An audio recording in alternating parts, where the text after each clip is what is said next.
Di malam itu saya habis gempur Habib, bombardir. Oh, gua hajar bener-bener dia tadi malam. Dari kemarin Kak, minta ampun dia. Oh, saya bilang Habib sudah keterlaluan batas ya. Saya bilang, udah kelewatan. Saya cukup sabar ya. Jangan coba-coba mainin saya bilang.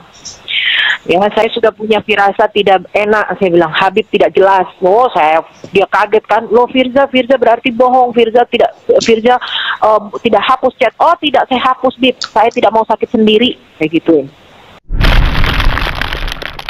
Assalamualaikum warahmatullahi wabarakatuh. Di video kali ini kita akan membahas tentang Habib Rizik Syihab.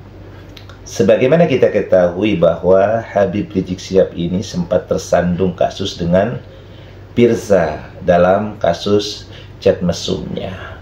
Tetapi kemudian kasus ini tidak dilanjutkan. Dan kembali mencuat ke permukaan di mana ada beberapa masyarakat, ada kelompok masyarakat yang menginginkan agar kasus ini kemudian diungkap kembali.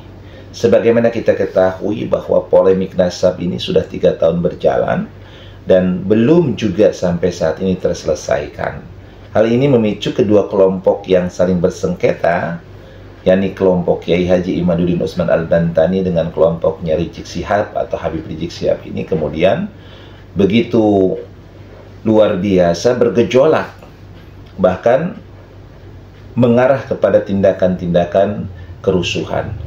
Nah, kemudian ketika terjadi sebuah kasus yang dianggap sebagai penghinaan, yakni kasus Gus Fuad yang dianggap penghina Habib Idris bin Salim Al-Jufri, kemudian ini direspon luar biasa oleh Habib Rizik Syihab. Bahkan muncul tantangan-tantangan dan meminta kepada kepolisian untuk menangkap dan memenjarakan daripada Gus Fuad, dan bahkan meminta kemudian untuk memproses hukum bukan hanya Gus Fuad, tetapi orang-orang yang ada di lingkungan Gus Fuad. Nah, kemudian ini dibalas oleh kelompok Gus Fuad, yang salah satu daripada keinginan mereka yakni agar kasus chat mesum dengan Firza itu diangkat kembali. Nah, untuk lebih mengetahui sebenarnya seperti apa sih kasus chat mesumnya Habib Rizik Syihab dengan Firza ini, maka kita akan saksikan pada video berikut ini. Di malam itu saya habis gempur Habib, bombardir. Oh, gua hajar bener-bener dia tadi malam. Dari kemarin Kak, minta ampun dia. Oh, saya bilang Habib sudah keterlaluan batas ya. Saya bilang, udah kelewatan. Saya cukup sabar ya. Jangan coba-coba mainin saya bilang.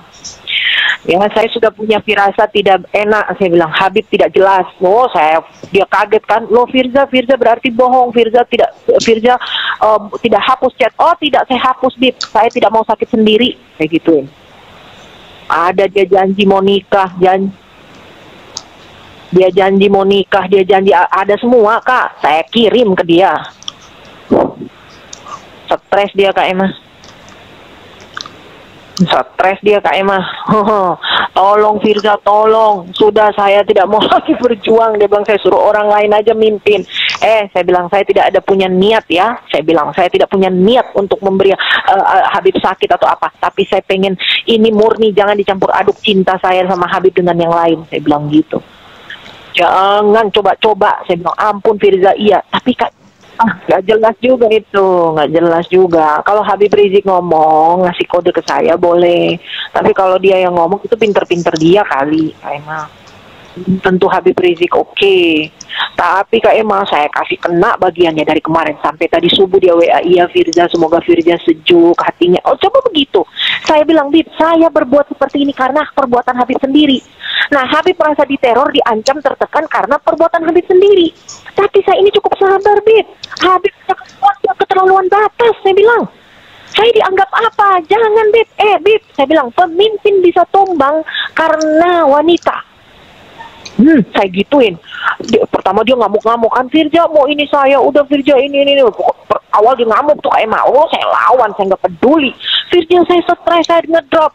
Saya lebih stres, saya lebih ngedrop. Saya lawan Kak Emma. Dia bilang, Firja, saya hampir gila gara-gara masalah ini. Saya lebih gila, Bit. Teman-teman saya semua menegur saya tidak pernah berkelakuan seperti ini. Saya bilang begitu, sampai kaki saya dijahit, saya gituin. Habib udah kelewatan batas sama saya ya. Perbuatan Habib sudah keterlaluan, digituin Kak Emma.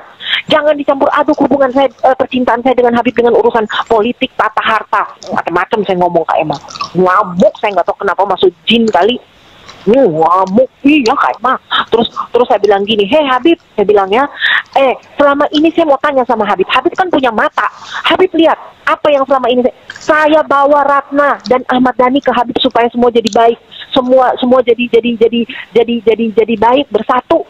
Saya ikut arahan Habib, ikut kegiatan MPI, di kelas pengajian ini itu ikut. Habib suruh saya, Habib sarankan, iya, saya patuh dan taat. Habib suruh saya deketin bidadari satu yang tidak pernah saya lakukan seumur hidup. Saya lakukan, gila. Saya bilang, Habib gila. Saya gituin. Oh, ngamuk saya Kak Emma. Akhirnya tuh nggak minta ampun, minta maaf, minta ampun, tolong Firja, tolong minta ampun. Sampai dia mau mundur, dia nggak mau lagi mimpin aksi ini Kak Emma. Bayangin. Nah, saya bilang, saya tidak ada niat ya, tidak ada niat menteror, mengancam ataupun menekan. Saya tidak ingin Habib sakit, tapi perbuatan Habib yang buat saya seperti ini. Jangan Habib pikir saya perempuan sembarangan kayak gituin. Saya bisa berteriak, teriak.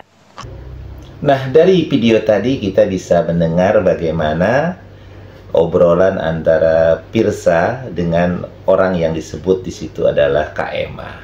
Di situ ada cerita yang menunjukkan bahwa memang ada hubungan khusus antara Habib Rizik Syihab ini, ada hubungan percintaan antara Habib Rizik Syihab ini dengan Pirsa.